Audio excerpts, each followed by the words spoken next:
কারো জবান বন্ধ থাকবে না।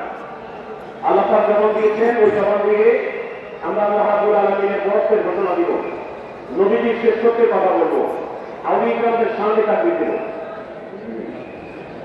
আপনারা কি রেডি? সবাই রেডি? মাশাআল্লাহ।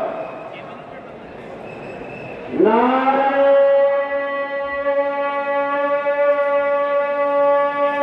তাকবীর! আরেকটু জোরে। নারে